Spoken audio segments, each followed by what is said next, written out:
Welcome back. Congressional leaders have reached a deal on funding the government for the rest of the fiscal year. Two sources familiar with the talks say negotiators have an agreement in principle for the Homeland Security portion of the package. That had been a real sticking point. The rest of the legislation had been agreed to at the end of last week. The DHS funding had been contentious for both sides as the clock ticked towards Friday's deadline.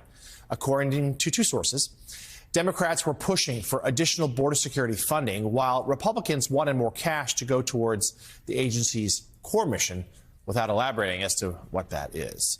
Joining us now, congressional reporter for The Hill, Michael Schnell. Michael, thanks so much for being with us. So first of all, just tell us a little bit more about the deal, but also what hurdles still remain between now and the deadline on Friday.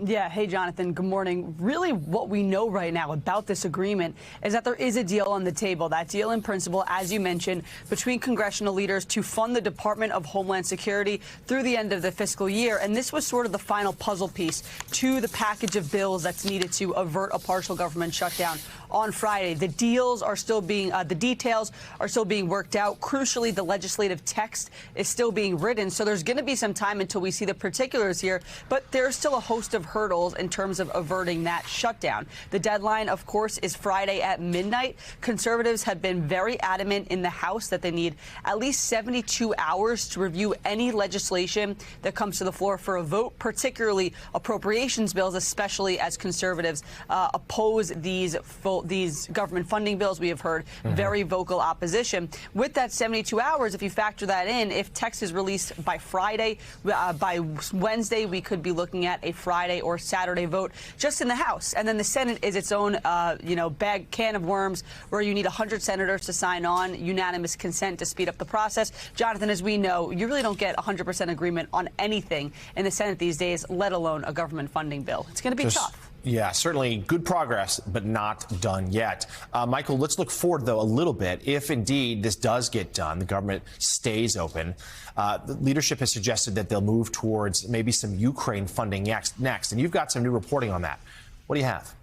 Yeah, Speaker Johnson on a number of occasions has indicated that once government funding is wrapped up, and remember, we are 5.5 months into fiscal year 2024, so it should be wrapped up soon, conventionally speaking, the House would move to tackle Ukraine aid, which is, of course, bedeviled lawmakers in the House for months. It's been a very politically prickly topic. Johnson says he's going to attack it head on, but that raises a whole host of questions of how exactly the House will go ahead with sending additional aid to Ukraine. Of course, Speaker Johnson has thrown cold water on a number of occasions at that Senate foreign aid bill, which included aid for Ukraine, Israel, Taiwan, and Taiwan. And we've seen the House conservatives throw cold water on that. So Johnson told Senate Republicans last week that he plans to move ahead with the Ukraine aid bill, but it's going to look very different from the Senate bill. He also then told Politico in a subsequent interview that this bill will be standalone, which means it won't hitch a ride on government funding